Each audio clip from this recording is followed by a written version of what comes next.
Hey, good morning everybody. This is Harold with Jackson Appliance Repair Orlando.com, bringing you another great video. Now today we're going to just talk about general dryers, like a Whirlpool, Kenmore, whatever, your basic dryer, and the tools that you're going to need and the parts that you're going to need to make this repair. So now some of the basic tools you're going to need. I like my multi screwdriver here. It's got all kinds of bits, and it's got the Phillips and the flat, and this is 1/4 inch, and then you pull that out and that's 5/16.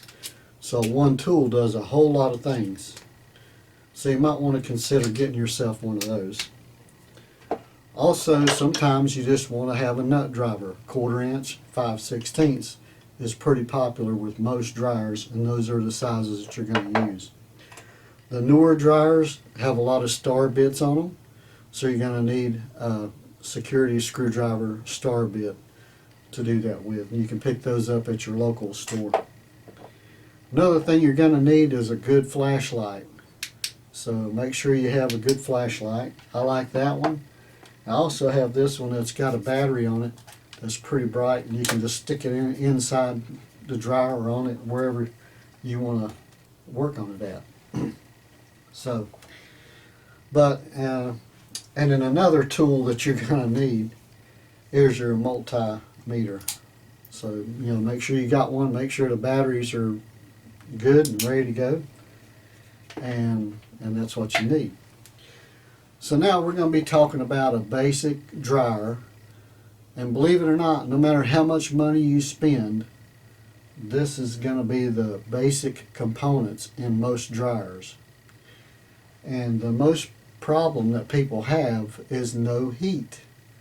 So if you're a do-it-yourselfer and you want to repair it, I'm going to supply these diagrams in the background to show you where the parts are and how to get to them.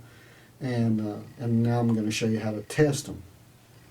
So one that's real common is this box heating element, and that is what is on the diagrams that I'm showing today, is the box heating element. And it's not too hard to replace. And as you see on the diagram, you're going to take the back off the dryer for this particular one, and you're going to test these two leads right here with your tester to see if this element is good. And the way you do that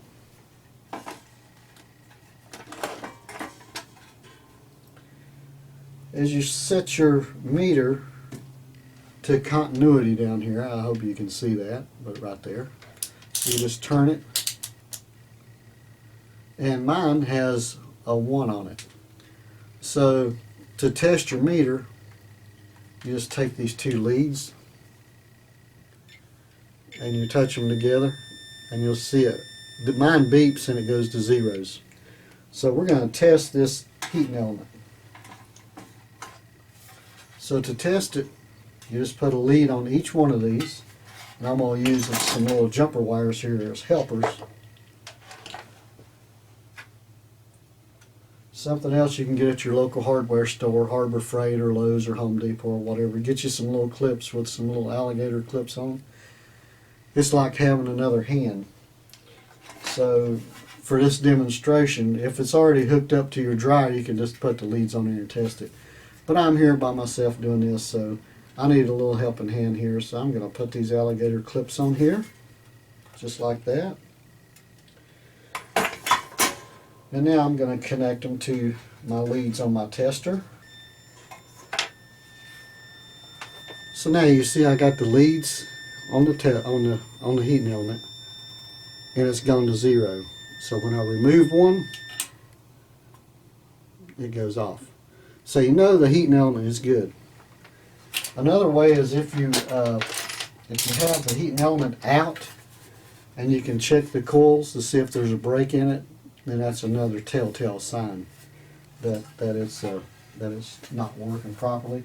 Not going to work if it's broke. It's done for.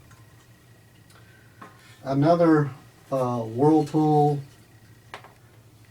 LG, Kenmore, The drying element is this one right here. So this is pretty simple. And you would do the same thing. You just put your leads right there and test those before you take it out, because you don't want to take it out if it's good. So don't take it out if it's good. Okay, next, some dryers have a coil like this, and you have to take the drum out, which is going to be a different video that I will show you later. But the reason I brought this out is if you're real good at repairing stuff, sometimes what I'll do is if I run out of this heating element, I will restring it with one of these. It's called a restring kit. This is for a GE dryer, but it has the same rating as this element here, and it's the same length. So you can buy the GE elements and keep them in your truck, and if you run out of these, just restring it. No problem. Now, another common problem is the fuse. Now, locate the fuse on your diagram, and you'll see that we have several different ones of these on the dryer, but they basically do the same thing. They are closed to make the dryer operate when it's cold. When the dryer warms up, it'll to the temperature, and this one is 248 degrees. Then it will open it up to keep it from overheating and burning out your element, and turn the heat off for a few seconds, and then when the temperature cools down, this will turn back on and turn your heat back on. But when you see these, you're going to want to test them. Now, another issue you may be having with your heating, if the elements are testing good, then there's another problem. So we have a lot of different little fuses, thermostats, thermal fuses, which come in different shapes and sizes, and I'm going to show you how to test those with the tester. So let's zoom in on the tester so we can see what we're doing. So now you can see the tester is on 1, and this is a common thermal fuse in a Whirlpool Kenmore dryer, some Maytags that are made by Whirlpool. So what we're going to do is we're going to take the leads that I showed you before. I've got my 2 extra little hands here, and we're going to test this. So all we're going to do is touch the lead to that. You see it go to 0 and beep. That means this thermal fuse is good. So now you may also see, this is also called a thermal fuse, but it's also called a pencil fuse because it's kind of the shape of a pencil. Not really, but that's what they call it. So you would do the same thing. You would just put one of the leads on there, take your tester and touch the other side, and that's good. So we know that's good. So now also on the heating element itself, you're going to find a fuse. You're going to find 2 or 3 fuses depending on what style and what age you have. And this fuse here, you do the same way. You attach one, and you're not going to have to attach it because you're just going to take the leads and touch it. And that one's good. If it don't beep like that, then the fuse is no good. Some of the older dryers that you're going to work on is going to have a door latch similar to this. And sometimes this door latch will wear out, and you just need to get these new components, and it just snaps in.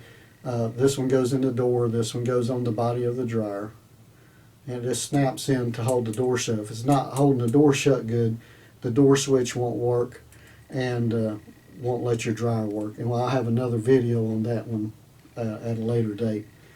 But anyway, I'm going to wrap this up for now, but that's how you test your heating element and test your fuses. And this is for Whirlpool, Kenmore, and most dryers made by Whirlpool. And I hope this was helpful to you. Please visit my website, and you can download the ebook with the diagrams here showing you how to find and locate these parts. And that will help you out a lot by having diagrams. You know, diagrams are very important when you start working on stuff. So this is Harold with Jackson Appliance Repair, Orlando.com, located in Apopka, Florida. If I can help you, give me a phone call. If you can't figure it out, I'll be glad to help you out. And you guys have a great day, and I'll have another video for you soon. Have a good day.